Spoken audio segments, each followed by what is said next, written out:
Lalagpasan ng Hello Love Again ang box office record na naitala ng Rewind ni Dingdong Dantes at Marian Rivera. Lalo pang tumaas ang kinita ng Catherine Bernardo at Alden Richard reunion movie nitong weekend.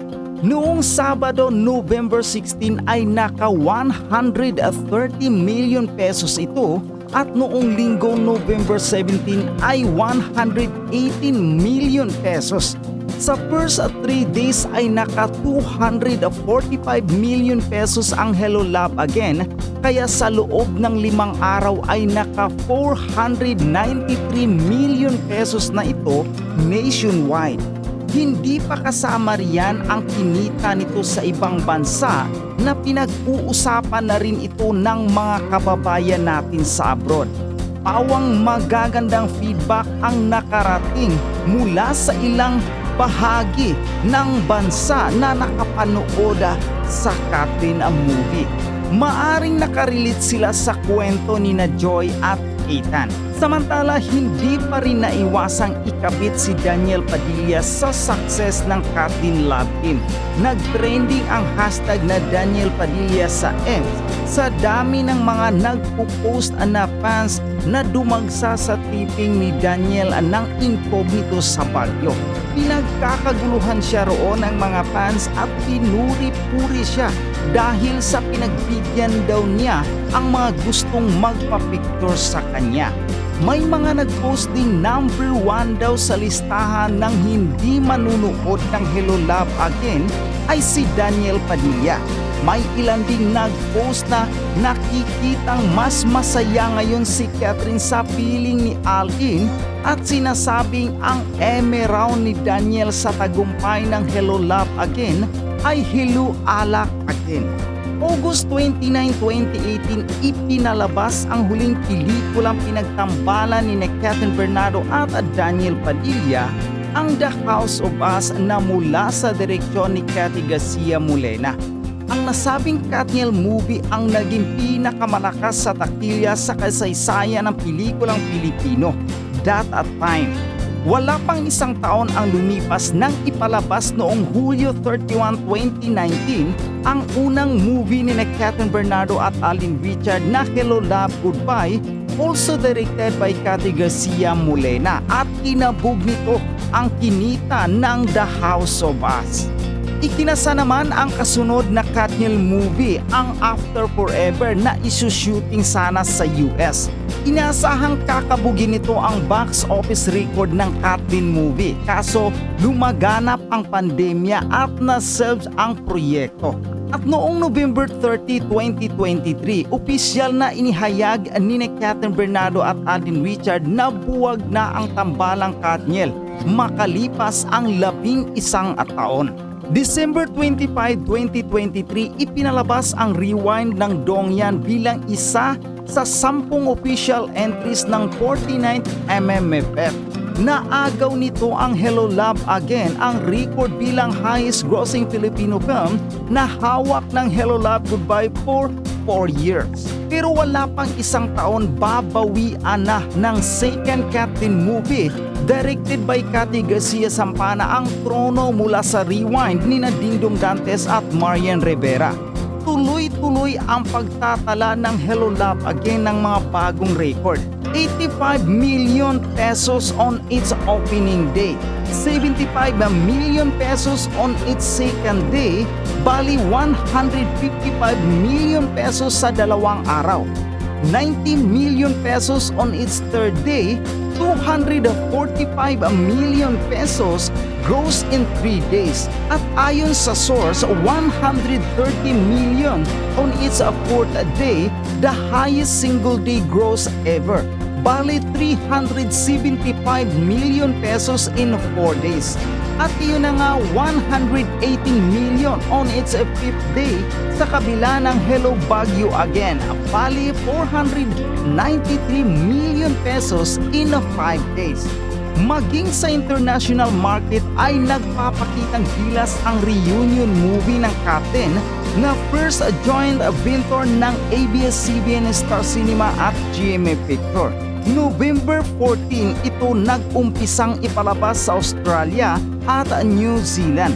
At ayon sa datos na nakuha, $165,000 ang estimated gross ng Hello Laugh Again sa New Zealand mula Huwebes hanggang Linggo.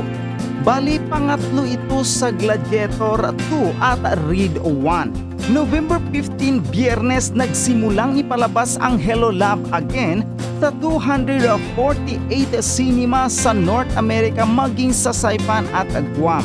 Ibinalita agad ng Star Cinema sa X nitong Biyernes ang report ng headline na naka $2.4 million opening weekend gross sa North America ang Hello Laugh Again at pumwesto ito sa pangawalo sa top at 10.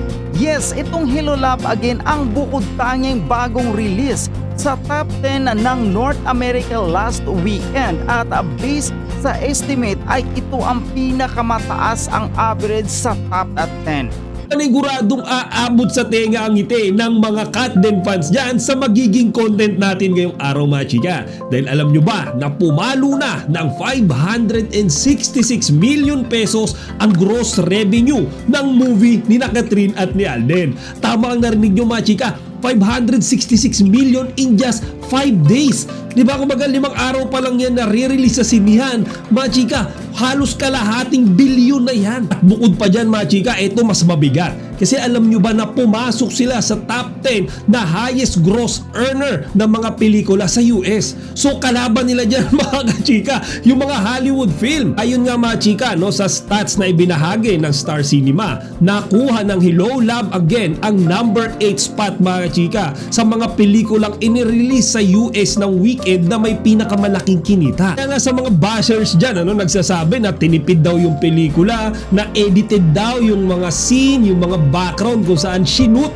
yung movie na yan. Mga chika, pahiya sila ngayon, di ba? Kumbaga, kinain nila yung mga sinabi nila. Kasi mga chika, nakikita natin kung ano yung inabot ng Hello Laugh Again. Hollywood caliber na siya. Pumapantay na siya sa mga earnings ng mga malalaking Hollywood film. So, ganyan kabigat yan. So, yung mga bashers dyan, sigurado tahimik sila ngayon. And yung mga Katden fans, yung nagpipiesta ngayon, mga chika. To be honest, mga chika, ako personally, di ba, sabi ko sa inyo before, sa mga nakaraang content ko, ay napanood ko na yung movie. And I encourage my family, yung mama ko, papa ko, mga kapatid ko, yung wife ko, and everyone nakakilala ko na panoorin kasi talagang sulit na sulit yung ibabayad nila sa sinihan. And hindi na rin ako magtataka, mga chika, na ganito nga yung naging resulta or outcome ng movie na Hello Love Again. Kasi doon pa lang sa prequel ng movie ito, yun ngang Hello Love Goodbye, ay marami na talagang pinahanga at pinabilib si Ethan tsaka si Joy. And to prove it to you mga chika, I spared some of my time to research kung ano nga ba yung mga pelikulang Pilipino na may pinakamalaking kinita sa takilya. At ang nakita ko na number 1 dyan is yung pelikula ni Marian Rivera at ni Dingdong Dantes na Rewind, which they gained around 1.2 billion pesos of gross revenue. Mga chika, hulaan nyo yung pangalawa. So yung pangalawa dyan ay yung Hello Love Goodbye na kumita ng 880 million pesos gross revenue. And ngayon nga mga chika, yung Hello Love Again, 5th day pa lang, pang 5 araw, halos maaabot nyo na mga chika yung 880 million ng Hello Love Goodbye. So ganyan katindi mga chika, no? And I'm really optimistic na baka mahigitan niya pa yung kinita ng Rewind na 1.2 billion. So mga chika, nakakatuwa, no? Kasi ganito kalakas ang Katden. Actually, marami nga yung nagsasabi na nagsisimula pa lang daw yung pelikulang ito. Kasi take note, 5 araw pa lang yan, wala pa yung 1 linggo, and consistent yung pagtaas ng revenue nila mga chika. And I notice sa mga comment sections, may mga fans doon na hindi pa rin sila nakakanood mga chika. So I'm expecting na sa mga darating na araw sila manonood na makakadagdag pa sa kita ng Hello Love Again. Kaya nga mga chika, dahil dito sa ginawang record-breaking masterpiece ng Star Cinema at ng Katden, pinatunayan ulit ng mga Pilipino na kaya nating mag-produce, kaya nating gumawa na isang high-end at dekalidad na pelikula. Hindi tayo tayo yung alam nyo yung tinitipid sa budget, tapos dadagdagan pa yan ng mga common and generic na storyline. And lastly mga chika, yung mga actor and actresses pati na rin yung mga supporting roles walang skills sa pag-arte. So mga chika, yan dyan na yung nakilala yung mga pelikulang Pilipino So binago lahat yan ng Star Cinema and Cut din. Pinakita nila mga chika na meron tayong ibubuga, hindi lang local pero pang international. Kaya nga again, gusto ko rin i-congratulate si Alden and Catherine and to all the cast and crew of this movie for the successful outcome ng Hello Love Again. Pinagtulong-tulungan nila yan mga chika. Kumbaga, they really deserve all the praises and attention they are receiving at the moment. So ang latest update nga ngayon sa Kat din, kay Catherine tsaka kay Alden, ay kagabi magkasabay silang lumipad papuntang LA para dumalo sa Ann Arbor Film Festival na gaganapin doon. Actually sila yung magiging representative mga chika ng GMA, ABS-CBN at Star Cinema. Isa ito sa mga resibo mga chika kung gaano kalakas ang Hello Love Again. Isipin nyo, na-recognize sila ng AAFF. Isa yan mga kachika na international recognition. Maraming salamat po for the recognition. We're just very excited to bring Hello Love Again in the international scene.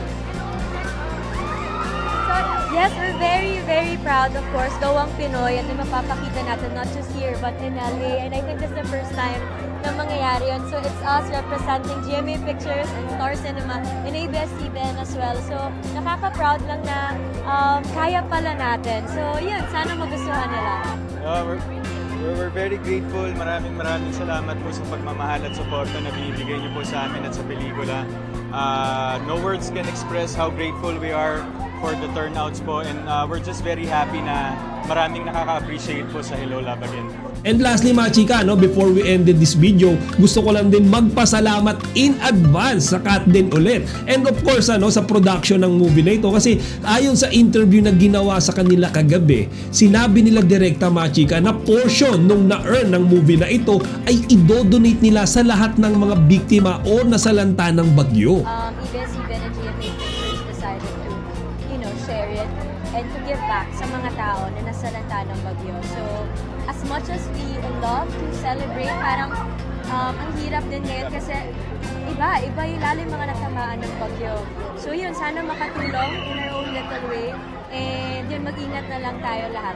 So ganyan sila ka-generous mga kachika. Hindi nila sinarili, hindi nila sinolo yung kita, kasi portion noon isinare nila doon sa mga mahihirap, doon sa mga nawalan ng bahay, doon sa mga walang makain noong mga nakaraang sunod-sunod na bagyo na dumating sa Pilipinas. Sabi nga nila mga chika, sabi ni Catherine at saka ni Alden, hindi daw sila masyadong makapag-celebrate at this point in time dahil nga raw iba yung feeling. Kumbaga para sa kanila hindi daw kasi celebrate considering yung mga tao ngayon na medyo nahihirapan or nasa point pa or nasa period pa ng recovery mula nga doon sa mga dilubyong dumating sa buhay nila. Kaya nga mga chika, ang bait ng Kat din, kumbaga masaya sila na isinishare nila yung mga blessings nila, and also kudos sa management, Star Cinema, ABS-CBN, kasi we all know na lahat naman yan ay desisyon ng management. O siya mga chika, hanggang dito na lang muna.